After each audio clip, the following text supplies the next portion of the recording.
घटस्फोटापूर्वी आणि घटस्फोटानंतर मुलांचा ताबा कोणाला मिळतो, म्हणजे आईला मिळतो की वडिलांना, याबद्दलच मी आज कायदेशीर माहिती आपल्याला सांगणार आहे. संपूर्ण व्हिडिओ शेवटपर्यंत नीट बघा आणि आवडल्यास नक्की माझ्या चॅनलला लाईक करा, जवळच्या व्यक्तींना शेअर करा आणि कॉमेंटमध्ये मेसेज करून देखील सांगा. आणि माझ्या चॅनलला फॉलो केलं नसेल तर ते देखील करा.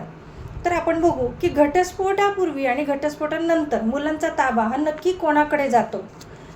आईलाच मिळतो का की वडिलांना मिळतो, हे कन्फ्युजन असतं आणि बरेच लोकांचा गैरसमज आहे की आईलाच मिळतो, नाही वडिलांनाच मिळतो. तर आपण तेच आज बघणार आहोत. भारतीय न्यायालयांसाठी सर्वात महत्त्वाची गोष्ट म्हणजे मुलांचे कल्याण, म्हणजेच काय, आई आणि वडील यांचे हक्क दुय्यम आहेत. सर्वात आधी मुलांचे हित कशात आहे ते बघितलं जातं, सुरक्षितता कुठे आहे ते पाहिलं जातं, नंतर त्यांचं शिक्षण कोण नीट चांगलं करू शकेल ते बघितलं जातं, कुठल्या पद्धतीने ते चांगलं होईल ते बघितलं जातं आणि कोण करू शकतं ते देखील चांगलं बघितलं जातं. नंतर पुढील भविष्यात त्यांचं कसं होईल, म्हणजे त्यांचं पुढचं भवितव्य काय होईल ते देखील बघितलं जात असतं.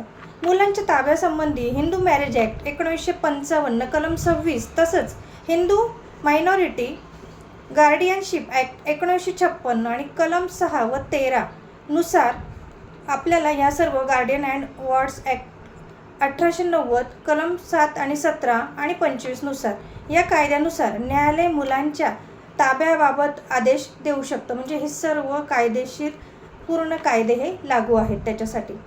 घटस्फोटापूर्वी मुलांचा ताबा पती पत्नी वेगळे राहत असतील पण घटस्फोट झाला नसेल तरीही कौटुंबिक न्यायालयाकडे म्हणजेच फॅमिली कोर्टाकडे मुलांच्या तात्पुरत्या ताब्यासाठी तुम्ही अर्ज हा करू शकता, म्हणजे तुम्हाला अर्ज हा करता येत असतो. त्यात न्यायालय बघते की मुलांचे वय किती आहे, मुलांचे शिक्षण कोणते चालू आहे, त्यांची आर्थिक परिस्थिती बघितली जाते, म्हणजे ते कशा परिस्थितीमध्ये राहता आहे किंवा त्यांना राहता येईल, कोणाकडे राहता येईल, आईकडे की वडिलांकडे ते बघितलं जातं. आईवडिलांचे वर्तन पाहिले जाते, म्हणजे आईवडील कसे आहेत. तसंच मुलांची सुरक्षितता कुठे नीट होईल ते पाहिले जाते, म्हणजे कोण सुरक्षित त्यांना व्यवस्थित ठेवू शकतं. आणि सर्वात महत्त्वाचं मुलांची इच्छा, म्हणजेच काय, त्यांच्या मनावर ते सांगतील त्यांच्याकडे त्यांना पाठवलं जातं. तसंच त्यांचं वय त्यासाठी योग्य असलं पाहिजे. याच्या आधारे तात्पुरता ताबा हा दिला जाऊ शकतो.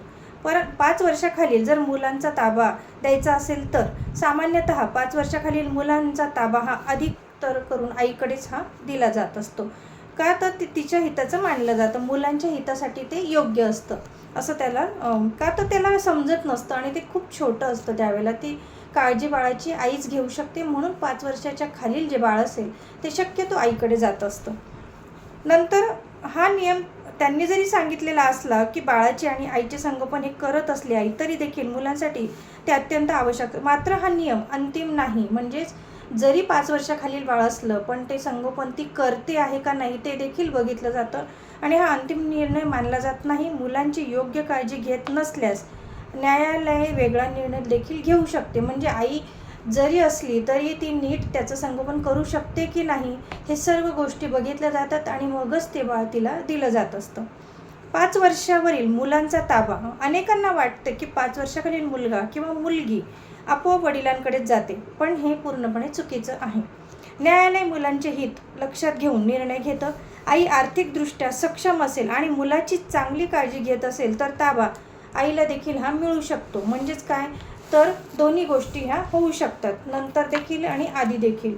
घटस्फोटानंतर मुलांचा ताबा कुठल्या ह्याच्यात मुलांना कोणाकडे जात असतो, तर घटस्फोटानंतर निकाल देताना फॅमिली कोर्ट मुलांच्या ताब्याबाबत स्वतंत्र आदेश देत असते, म्हणजेच काय, तर मुलांचा ताबा एका पालकाकडे राहतो. दोन्ही पालकांना मुलांच्या संगोपनात सहभाग दिला जात असतो. मुलगा एका पालकांसोबत राहतो, तसंच शिक्षण, आरोग्य व इतर महत्त्वाचे निर्णय दोघे मिळून घेतात. तसंच मुलांची इच्छा महत्त्वाची असते का, हे सर्वात महत्त्वाचं आहे. तर होय, त्या मुलांची इच्छा ही खूप महत्त्वाची आहे. जर मुलाचे वय आणि समज पुरेशी असेल तर न्यायालय त्याचे मत ऐकतं, परंतु अंतिम निर्णय मुलाच्या हिताचा विचार करूनच घेतला जात असतो.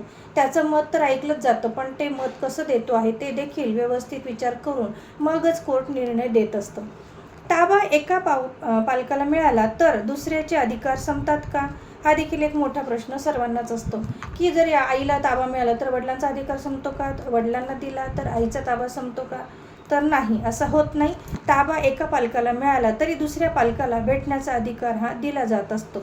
आठवड्यातून तुम्ही एकदा त्याला भेटू शकता. तसंच सुट्टीमध्ये वेळ त्याच्यासोबत घालवू शकता. तसंच तुम्ही व्हिडिओ कॉलवर देखील त्याच्याशी बोलू शकतात. नंतर शाळेच्या कार्यक्रमांमध्ये सहभाग घेऊ शकतात. म्हणजे जे फंक्शन कार्यक्रम असतात, म्हणजे तुमचं जे शाळेमध्ये जे वेगळे प्रोग्राम होतात जिथे पॅरेंट्स हे दोन्ही अवेलेबल असले पाहिजे, असं ज्यावेळेला शाळेकडनं त्यांना नोटीस येते किंवा सांगितलं जातं, लिहून दिलं जातं वहीमध्ये, त्यावेळेला पॅरेंट्स म्हणून तुम्ही जाऊ शकता. न्यायालय कोणत्या बाबी पाहतं, तर मुलांचे शारीरिक आरोग्य, तसंच मानसिक आरोग्य, शिक्षण, नैतिक वातावरण, तसंच आर्थिक स्थिरता, घरातील वातावरण, मुलाचे भावनिक नाते, तसंच मुलाची इच्छा, या सर्व गोष्टी बघितल्या जात असतात. नंतर या सर्व गोष्टींवर बघितल्यानंतर न्यायालय हे निर्णय देत असतं. न्यायालयाचा सर्वात महत्त्वाचा सिद्धांत म्हणजे आईवडिलांचा हक्क महत्त्वाचा नसून मुलाचे कल्याण सर्वात महत्त्वाचे आहे. भारतीय न्यायालयाचे अनेक निर्णयांमध्ये हा सिद्धांत कायम ठेवला जातो. म्हणजे काय, न्यायालय निर्णयांमध्ये हा निर्णय ठेवला जातो, सिद्धांत कायम ठेवला जात असतो. का, तर मुलाचं मतही घेतलं जात असतं. तो आईकडेच जाईल किंवा वडिलांकडे जाईल हे नाही, तर त्याचं हित कशामध्ये आहे ते बघितलं जातं आणि त्याप्रमाणेच कोर्ट निर्णय देत असतं.